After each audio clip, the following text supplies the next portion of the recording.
Do you know the world's white rooftop? Have you ever felt her wintry blast as the shadows drift and change?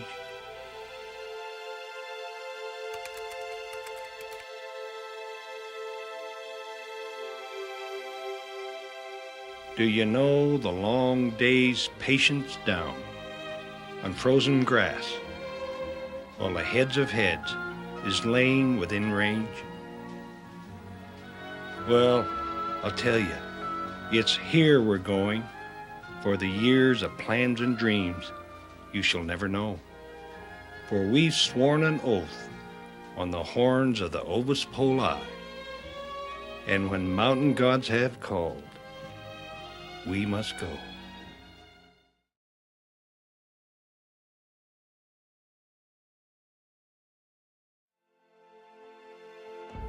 It's like we're in some alternate universe invented where reality means nothing.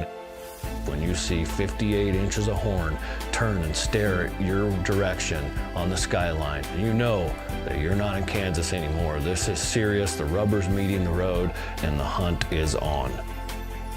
They have the nose of a whitetail, they have the eyesight of an eagle, and the wariness of a Ural sheep. There's definitely more people that go to Everest Base Camp and they shoot a Marco Polo every year.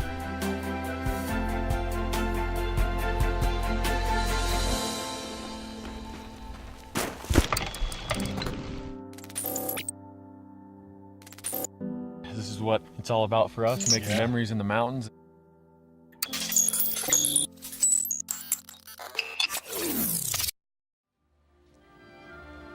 Now, these sheep aren't quite as heavy-horned as the Alaskan variety, but are they beautiful? You know, I spent a lot of time with my grandfather, and he was a sheep guy. He was the most perfect stone sheep I've ever seen. He had a 45-inch curl. Gordon, has had a fascination of big sheep, and the biggest sheep that he ever could find was Marco Polo sheep. Gordon read all these old books by these explorers. Theodore Roosevelt writes, Ovis Poli is the great wild sheep, the father and mother of all the wild sheep. He was originally discovered about 1256 AD by Marco Polo, hence the name. Gordon wanted to go, and he never really had the ability financially to do it. And as a kid, I read the books, and I wanted to do it. Building this business that we now have got in the way for me. Guy, he also read the books, heard me and Gordon talk about Marco Polo sheep hunting. Marco Polo says, there are great numbers of wild beasts, wild sheep of great size, whose horns are a good 6 palms in length. For a long time, this was considered a romance. At last, some 600 years later, an English officer shot a sheep and proved that Marco Milioni, at least in this instance, was speaking the truth. One of the only photos in the entire book is of the Marco Polo sheep. I'd never seen anything like it in my life. He made it a point that before he got too old that he was going to go. I started planning out this hunt over 10 years ago and started saving every extra dollar I could. It just grew and grew and grew, and finally I was within striking distance financially, and so then I have to select an outfitter and a country to go do this in.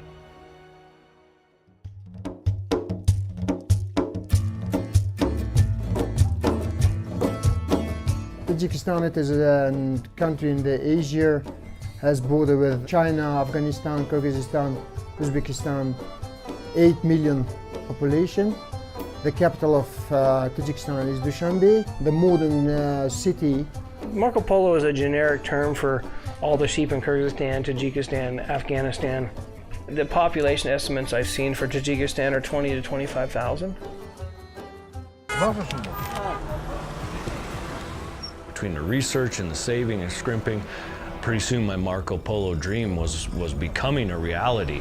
Set a goal like that and you save and scrimp for so long and plan for so long and put so much into it.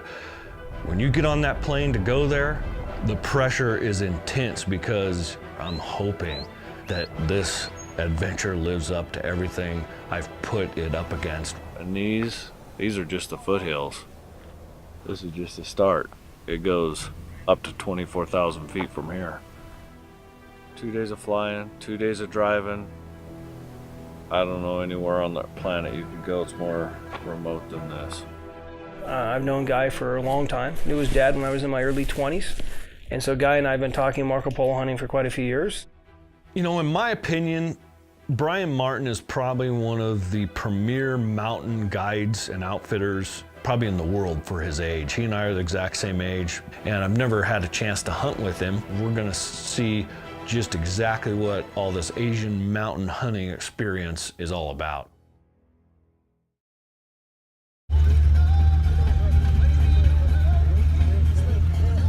Like a feral cat. Can I call him feral cat? We're just about, about 600 yards south of the Afghanistan border at 12,200 feet. This camp's been here for over 10 years. There's horns laying around in camp. Everybody's talking sheep and you want to get out there and hunt, and guess what? They tell you, nope, you boys have to climatize. We're just going to take it easy and cruise around the jeeps and glass up on the hills and not going to do much of anything today. Look at some sheep, look at some ibex, get even more excited. Look at that. Look at the tips. Those sheep are some of the most amazing animals I've ever seen. Their horns will grow twice the length in a year as a North American ram.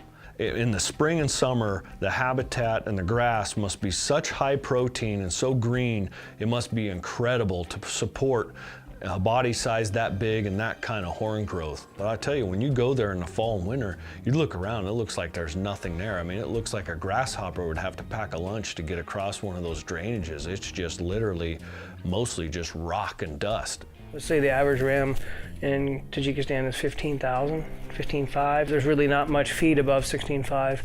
So if you hear people saying they're shooting Marco Polo at 18, they probably do not adjust their altimeter watch. When you come to Asia, I've always said that you're going to find your weakness. Now we got 6 big rams there. Not all big, but 6. That I'm sure is the biggest. He's got the mass like an argali. When they're heavy below their chin, they're heavy. He's tight and going like this. Yeah. I'm not surprised if he's bigger than you think. That's one of those ones, there's no ground shrinkage. And there's a reason they have you acclimatized for a few days. When they park at the base of that mountain and you start hiking up at 14,000 feet, hiking to 16, your world will change, let me tell you. Nobody's going to perform at the highest level that they're used to. You know, I'm feeling every step, and it's like you're walking on the moon. Everything's in slow motion. Dan's even slower than me. We're at about 15,000 feet. I've never got my ass kicked this hard hiking. I think camp at 12,600 is going to feel a lot better to us tonight, if anything, right? Yeah, better. They're in a beautiful spot right below those big peaks, huh? Big ram. You got 1, 2, 3, 4, 5, 6, 7 in that group now. We get up and we find these sheep, and it's a band of rams, of big rams. Biggest rams Brian's ever seen, 15 years of hunting there together. There's 11 rams, and there's one giant in the bunch that's well over 60. We're watching them, they're not in a stockable position, so we start down off the mountain and left the sheep be. We should have just stayed up the night up there, right? Longfellow? Yeah. Would have been comfortable. Instead of killing the animal, killing ourselves. If we didn't know what was in here, you'd be a shooter, huh? Let's look for another papa. Where are rams? On the corner. The back of that? This way? This way. Yeah. And the rams are lower on the mountain for some reason than they were, and they're in a much more stockable position. How far is it? 1,100. A hunter, if he wants a big animal, needs to know what it looks like. And I say anything over 56, 57 is a really, really big ram. 60-inch rams don't grow on trees. That group has at least half shooters. Really? If you see a giant ram, you better try and get him, because the chance of me seeing him the next year with another client is very slim.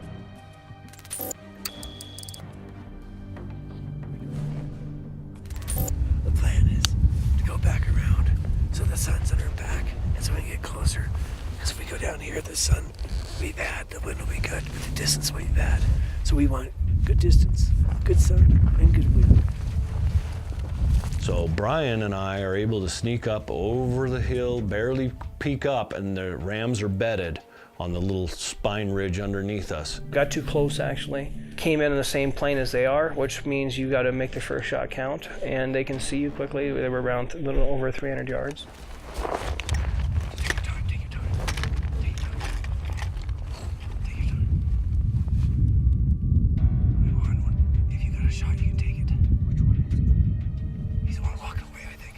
Because the top rams had to see us before we could see the big ram. So he got up and gave a guy a marginal shot. Walking to the right. Over his back, I think, right? Let's go. Come on. Well, then they spooked. At Marco Polo sheep, you don't get a second chance. They went 2 or 3 drainages deeper into the mountain range on us. That's when Brian said, we have to kill that big ram no matter what the cost, and it's gonna take a spike out.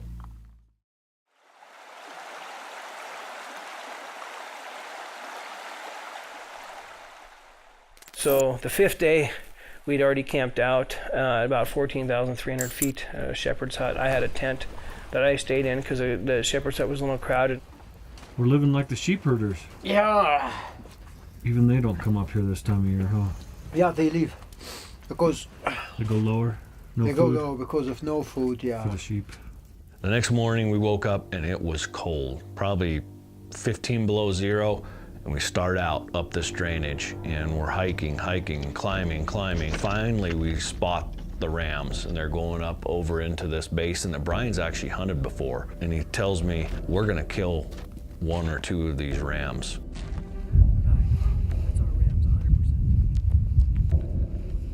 And usually when you spook them, it's really hard to get on them again. And these animals are not stupid. They're very cunning and they're very careful. A 9-10-year-old ram does not get that big by being stupid. They're always getting hunted by snow leopards and poachers and hunters and wolves and bad winter conditions and fighting and getting injured during the rut. So any ram that lives 9 or 10 years old is a giant. So we start hiking, and we're hiking, climbing up to 17,000 feet on the top of this ridge and peek over the other side down into this big bowl and basin, and the rams are bedded down on a bench. Looked down and spotted them, kind of right where we thought they were going to be. And our other guide, we call him, nicknamed him Saddam. His name is Mahabat Kanam. And Saddam, the guide, has gone up the bottom, but he's hiding in the grass at the bottom. We didn't really know where he was. He was down there watching, and he started to push a little bit, but the sheep got nervous and went the wrong way. Guy and I had to hustle down the ridge, got within about 460 yards of the rams.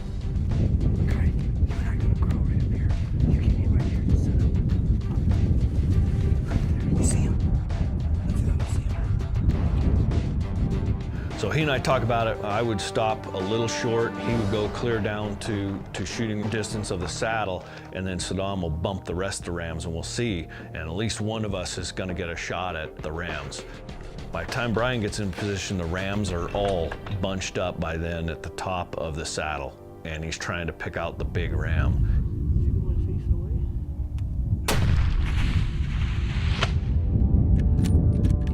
I shot the ram the first shot. Didn't know what happened, honestly. Those rocks, they're coming back to you. Get to these rocks. My ram disappeared. Guy and I ran over the edge, and we figured that they would come back up around us. Let them come, let them come.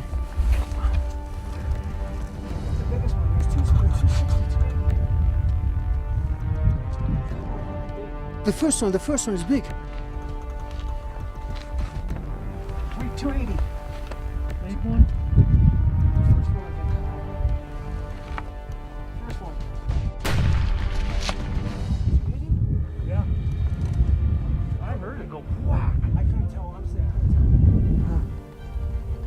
See my ram. Yeah. Look. Right. They're so strong and so sturdy and so hardy that, I mean, Brian's ram was shot right through the heart and still ran 150 yards before it died. Mine was pounded through both lungs. It's almost like those big rams have too much pride to die in sight. Is he dead? Yes! What did he say? Big ram down. Right, buddy. God, congratulations, Brian. Thank you, man. This has been awesome. Holy, we have worked hard for 3 days, huh? Today, I said to myself, if I kill a ram today, this will be the worst, best day of my life. You were slowing down today a little bit. 16.5 will do that to you. This old guy, He's giant. he's giant, the base is very big, but the size is... Beauty. The size is... Holy cow. You can take the picture before just moving it. In this position. Look, it is 2-3 centimeters Oh, yeah. broken. He's old. Thank you, Brian. Ventilation. Look at these Thank teeth. you. His base is as big as my thigh. This ain't no doll sheep. The guy did a great job, closed the deal. About 260, 280. Yeah, just a tremendous ram. If you look at his teeth, looks like an old grizzly bear's teeth. Doesn't get much better than this. No, I'd kill an old ram like that. Brian's ram, there was no question. That thing's a monster. We just didn't know how big of a monster it really was. And let me tell you, this ram is world class. There's a little thin, it's 16,000. Look at that thing. Oh my God. That doesn't look real. I can't bring you around. I've been hunting in Tajikistan since 2005 with clients and never shot an animal. So to finally take one after 12 years, it was a long time. This is what a big ram looks like, folks. If you get bigger than this, Let us know. there's 56. He's over 64 inches. So you shot a ram bigger than your tape. Yes.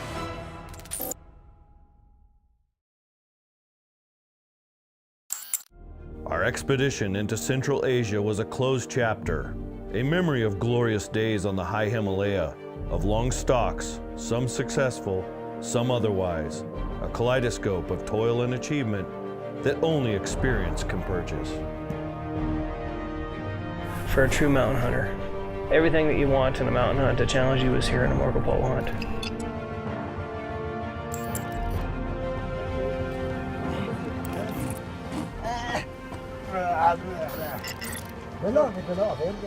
It's not as bad as it looks, but it's not good either.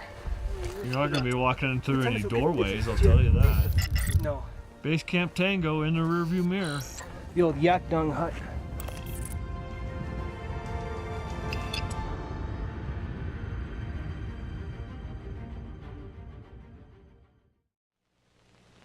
He had a beautiful white stripe down the back of each leg. A great stone ram like this fellow here. The trophy of a lifetime. I'll never kill another stone sheep. One's enough for any man.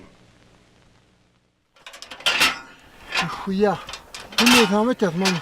Шиш дорога заводи. Ну, прям, хочешь?